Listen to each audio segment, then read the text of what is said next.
Yalğızlıqdan huzurlanışni bilib eling. Ba'zi odat va o'zingizni asrashning usullarini o'zlashtirib olsangiz, yalğız qolgandimi xushal yashashingizga yordami bo'ladi. Bu odat va usullar ijodchanlikni chiqish nuqtasi qilish bilan taqobil turish iqtidoringizni yuqori ko'tarishni o'z ichiga oladi. Ba'zi kishilar yalğızlıqdan tabiiy huzurlana oladi.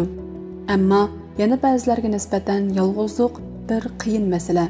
Agar siz keyingisiga tava bo'lsangiz, hatto siz tashqi mijozlik odam bo'lsangiz-mu, yalğızlıqdan huzurlanishning yo'llarini topa olasiz. Yalğızlıqqa qanday qaraydiganligingizdan qat'iy nazar, o'zingiz bilan chiqishib o'tish qimmatlik sarmoyadir. Bu odatlarni tezda singdirib olishning choralari. Bu choralar sizning yaxshi odatlarni o'zlashtirishingizga yordam qiladi. Gerçi bir kechada hayotingizni o'zgartirolmasa-mu, ammo yolg'iz qolganda qanday qilib texmi xushal yashashingizga yordam bera oladi. Ba'zi eskartmalarni balki anglashni xohlaysiz. Yana ba'zilari balki sizga yoqmasligi mumkin. Nimali bo'lmasin, ularni hayot yo'lingizdagi putingiz ostiga qo'yilgan kesak qishlardek bilib, yo'l bo'yi ulardan dastlab o'zingizning turmush usuli va xarakteringizga mos keladigan shaklga kirgizsangiz tamoman bo'ladi. Birinchi, o'zingizni hargiz boshqalar bilan silishtirmang. Bu ishni demak oson bo'lgani bilan qilmoq tez. Ammo amal bar o'zingizning turmushi va hayotini boshqalarnikiga silishtirmang. Do'stlaringizning oz ko'pligi yoki ijtimoiy aloqa sorunlarga, yig'ilishlarga berish qitim soni muhim emas. Muhim bo'lgani bularning sizga mos kelish kelmasligi. Esingizda bo'lsinki, nurg'un do'stlar bor va davomli ijtimoiy aloqa sorunlarida aldirash yurgan kishilarning turmushi haqiqatan xushallik to'lgan bo'lishini tayin. Ikkinchi, ijtimoiy taratqulardan bir qadam chekining. Ijtimoiy aloqa vositalari aslida uncha nachar yoki andisha qilg'idek masala emas. Ammo siz ko'rayotgan xabar uchurlar sizni chatga qiqilayotgandek tuyg'u keltirib qo'ysa yoki besim his qildirsa, bir necha qadam keyiniga chekining. Bu uchurlar hargizmi haqiqatning o'zi emas. Ashu kishilar mayli rostilla shunda xushal bo'lsin yoki xushal qiyofatga kirib olgan bo'lsin, ularning siz bilan hech aloqasi yo'q. Shunga cho'nqur nafas elingda uni nazaringizdan saqit qiling. Mundaq bir tajribani sinab ko'ring. Ya'ni o'zingizni ijtimoiy taratqulardan 48 soat cheklang. Agar bu amalning sizga ozroq bo'lsin foydasi tegsa, keyingi navbatda ijtimoiy taratqular uchun o'zingizga kunda faqat 10 minutdan 15 minutgacha vaqt belgilab bering va buningga qattiq amal qiling. 3. Telefoningizdan birdamlik yiroqlashing. Telefon va ijtimoiy taratqular shubhisizki yolg'izlikning hukmini o'zgartiradi. Qo'lingizdagi telefon orqali xohlagan birarsiga xohlagan chaqda telefon ola olsangiz, qisqa uchurlarni yo'llay olsangiz yoki hech kim bilan aloqalashmay turibmi, o'rta maktabdagi savodoshlaringizning yaqinqi ahvolidan xabardor bo'lib tursangiz, undaqda haqiqatan yolg'iz qolgan hisoblanamsiz. Kelar qaytam yolg'iz qolganda telefoningizni taqib etib, uningdan biror soat yiroqlashib beqing. Bu vaqtdan foydalanib, o'zingiz haqida qayta o'ylaning hamda haqiqatan yolg'iz yashash kayfiyati ustida izlaning. Vaqtni qanday o'tkazishni bilolmasangiz, qo'lingizga qalam va daftarni elingda kelar qaytam o'zingizni yolg'iz qolganda qilishni xohlaydigan ishlarni tizimlab chiqing. 4. Xiyolingizni erkin qo'yib eting. Hech ish qilmay birdam hangviqib o'tirib qolganingizdan beoram bo'lamsiz. Bu balkim o'zingizni erkin qo'yib etishga yo'l qo'ymaganingizga uzun vaqt bo'lganligidandir. Mundaq 5 minutlik bir tajribani sinab beqing. Faqat 5 minutlar. Atrofingizda televizor, muzika, internet, podcast hamda kitobmi bo'lmasin. Rahat bir joyni tepib o'tiring yoki yeting. Xohlasangiz ko'zingizni yuming, uyni qorong'u qiling yoki xohlasangiz derazadan sirtqa qarang.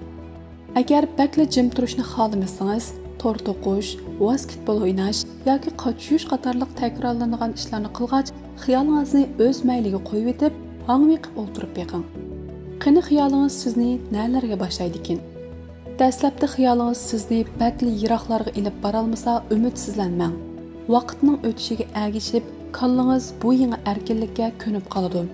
5. O'zingiz bilan uchrashishga chiqing. Bu anglamoqqa kulgilik tuyulishi mumkin. Ammo o'zi bilan uchrashishga chiqish yolg'iz qolganda xushal bo'lishni o'rganadigan kuchli qoral bo'la oladi.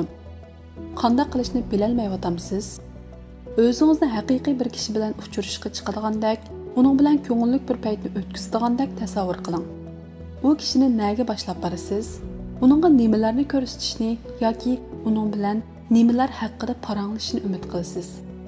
Endi o'zingizni dal shu yerlarga boshlab bering. Dastlabda sal g'alati tuyulishi mumkin. Hech bo'lmaganda boshqalarning xuddi sizga o'xshash yolg'iz g'izolanib yoki kino ko'rib o'tirganligini bayqaysiz. Agar bunday qilishga iqtisodiy ahvolingiz yor bermasa, qimmat yerlarga berishni planlashingizning hojati yo'q. Ammo esingizda bo'lsinki, bir kishilik xarajat hamon ikki kishilik xarajatdan ko'p arzon bo'ladi. Anglamoqqa bak tasdak tuyulayotgandu. Bundaqda kichik ishlardan boshlang. Masalan, yaqin atrofdagi qahvaxonalardan biriga berib 10 minut o'tirib keling. Atrofingizdagi muhitingizni kuzating va hokazolar. Agar bu ishlarga ko'nib qolsangiz, sirtlarga yolg'iz chiqish uncha benormallikdek tuyulmaydi. 6. Badan chiniqtiring. Badan chiniqtirish cho'ng miyangizning endorfinni qo'yib berishini kuchaytiradi. Bu xushallik tuyg'usi paydo qiladi.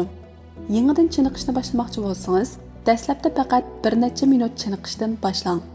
Mayli atiganlik badan yumshatish harakatlari bo'lsin yoki 10 minut mingish bo'lsin, bara 1 yoki 2 minutdan uzartib minging. Ishonchingiz oshgan sari ig'irlik mashqi, nafas mashqi yoki boshqa chiniqish turlarini qo'shib sinab baqsangiz bo'ladi. Uning ustiga, agar siz texicha o'zingiz yolg'iz sirtlarga chiqishdan beoram bo'layotgan bo'lsangiz, chiniqish uyga yolg'iz berish nihoyat yaxshi boshlanish nuqtasi bo'la oladi. 7. Tabiatga cho'king. Mayli hovlingizda aram eling yoki bog'chalarda, suv bo'ylarida sayl qiling, tabiat manzaralaridan qong'icha huzurlaning. Ya'ni har xil qushlarning sayrashlari, gullarning purqi yoki yuzingizni siypab o'tib ketayotgan mayin shamol degandek. Tadqiqotlarda ko'rsatilishicha, tabiat bilan haftada 120 minut yoki undan ko'proq vaqt uchrashib turganda, tushkunlik, xomushlik alomatlarini yaxshilab, qon besimini normallashtirdi ekan. 8. Yolg'izlikdan foydalaning. Ba'zilar yolg'iz yashashdan xushallik topolmaydi. Ammo yolg'iz yashashning foydali taraflari ko'p. Yolg'izlik ilib kelgan jismoniy va ruhiy jihatdagi bo'shliqdan foydalanishga tirishing. Bo'sh vaqtingizdan foydalanib, bir haftalik tamoqingizni tayyor qilib oling. Koni qiziqishingizni qayta qo'lingizga eling. Yig'ib qo'ygan barliq materiallaringizni oldingizga yeyib, nima qilishingizni planlang. Bir kunda qaror qilib bo'lolmasangiz hech qisi yo'q. Toki qaroringiz bitguncha, hatto biror haftaga tashlab qo'ying. Usul o'ynang. O'zingiz yoqtiradigan muzikadan birini qo'yib, qo'shinlarga daxli qilmoqdek ovozda tanshab, hech kim ko'rmagandek rosa berilib usul o'ynang. Amaliyotda hech kim ko'rmaydi. 9. Fidoyi bo'ling. Vaqtingizni boshqalarga mulozimat qilish uchun sarf qilishning nurg'un yo'llari bor. O'zingiz bevosita fidoyi bo'la olasiz yoki yiroqdan hamkorlashsangizmi bo'ladi. Mayli qaysi xil yo'l bilan fidoyilik qiling, boshqalarga yordam qilish sizda mamnunlik tuyg'usi paydo qilish bilan birga boshqalar bilan bog'lanish tuyg'usi paydo qila oladi. Hamda yanada yuqori sifatli yolg'iz qilish vaqtiga erisha olasiz. Mahallangizdan fidoyilik fursati izlasangizmi bo'ladi. O'zingizga mos keladigan biror turni tanlash va ehtiyoj bilan qobiliyatingizning mos kelishi hamda o'zingizning xohishi nihoyat muhim. Mubodil siz dastlabda sinab baqqan ish sizga mos kelmasa, hech qisi yo'q. Boshqa ishlarni sinab baqsangiz tamoman bo'ladi. Fursat bo'lsa, samimiylik bilan boshqalardan yordamingizni ayamang. 10. Minnatdor bo'lgan ishlarni e'tirof qiling. Tadqiqotlarda ko'rsatilishicha, minnatdorlik tuyg'usi baxt va umid tuyg'usini kuchaytiradi ekan. Kundalik turmushimizda minnatdor bo'lishga tegishli ishlarga osonla sal qarab qolamiz. Biroz vaqt chiqarib, o'zingiz minnatdor bo'lgan ishlar haqida o'ylaning. Hayotingizga qadrlashga tegishli ham minnatdorlik bo'lgan ishlarni kollingizda yoki qog'oz qalamda tizimlab chiqing. Bu ishlar nihoyat ulug'vor ishlar yoki odatli ishlar va yoki nihoyat kichik, konkret ishlar bo'lishi mumkin. Keyingi qitim yolg'iz qolganingizda va ko'nglingiz yerim bo'lganda bu tizimlikni chiqarib, hayotingizdagi barliq yaxshi ishlarni eslang. 11. O'zingizga orom bering. O'zini tanqid qilib turish yaxshi ish. Ammo bek qattiq qo'lliq qilishning hojati yo'q. O'zini qattiq tanqidlash ishonch va xushalligini to'lanlaydi. İçingizdagi salbiy sadolarga pisand qilmay, aktiv sadolarga quloq solishga tirishing. Undaq sadoning cho'qim bor ekanligiga ishoning. O'zingizga boshqalarga hukm qilgandan-mu qattiq hukm qilmang. Hamma odamning kamchiligi bo'ladi. Shunga kamchiligingiz uchun o'zingizni ayblashning o'rniga o'zingizda bor bo'lgan ortiqchiliklarni, yaxshi sifatlarni o'ylang. 12. O'zingizni obdan kuting. Kechlik tomoqni birga yeydigan hamroyingiz bo'lmasa, yolg'iz o'tirib tomoq yeyish, televizor oldida o'tirib olib, qochlab qo'yilgan tayyor yemekliklarni yeyish deganlik emas. O'zingizga mo'l va isil yemekliklarni tayyorlang. Ustini chiroyli raslang. Salfetkalarni tizib, shamlarni yondirib, xuddi kechlik ziyofat o'tkazilgandek inchiklik bilan hozirlik ko'ring. O'zingiz yolg'izmi, shundaq hashamatlik o'tirib, isil tomoqlar bilan g'izolanishga arziysiz. 13. Ijodiy chiqish nuqtasini teping. Burundan qilishni o'ylab kelgan bo'lsangiz-mu, ammo keyniga so'rilib qilolmay kelayotgan biror qiziqishingiz ustida o'ylaning. Bu ishni qilishga mahir emasligingizdan ansirmang. Muhimi, rohat aramgohingizdan chiqib, yangi va o'xshamaydigan ishlarni sinab beqish.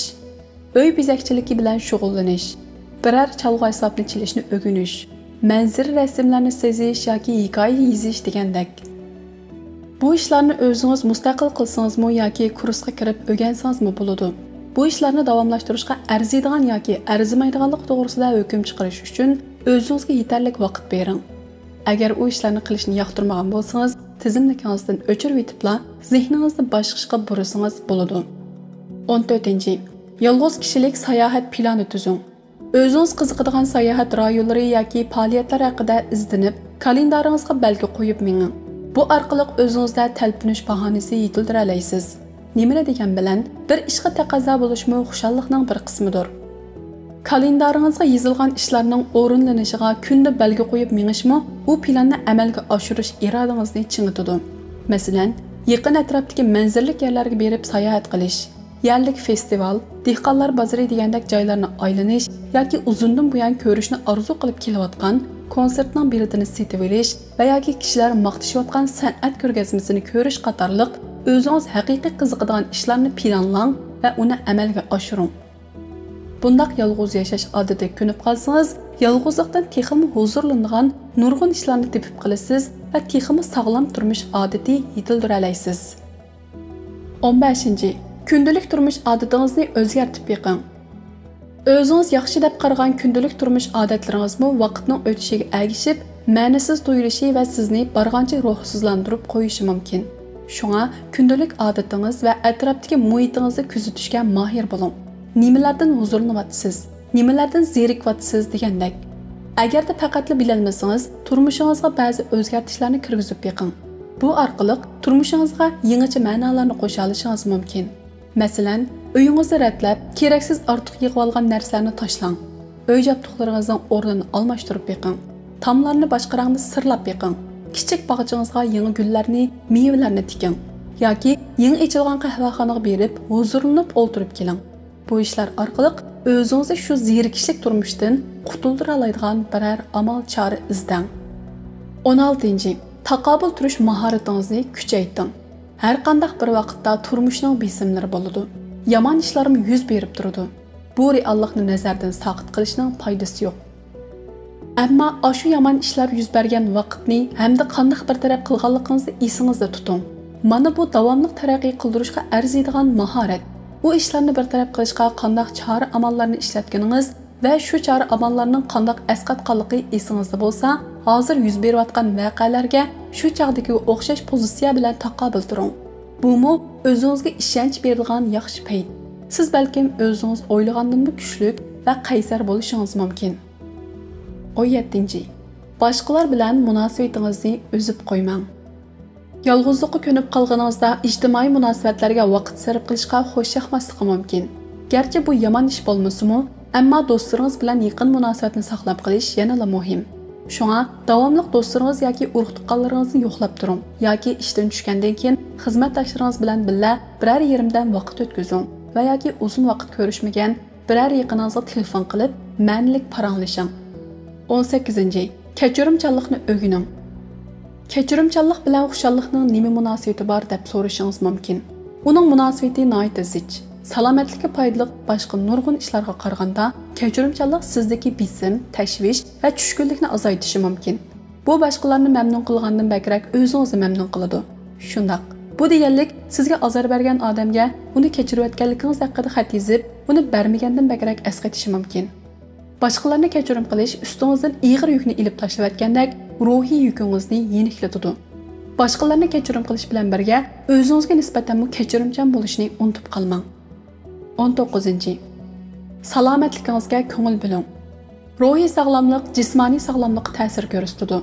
Jismoniy sog'lomligingizga ko'ngil bo'lsangiz, umumiy sog'lomligingizni yaxshilashga yordam bo'ladi. Uningdan boshqa bu o'zingiz bilanmi yaxshi munosabat o'rnatishning yo'li.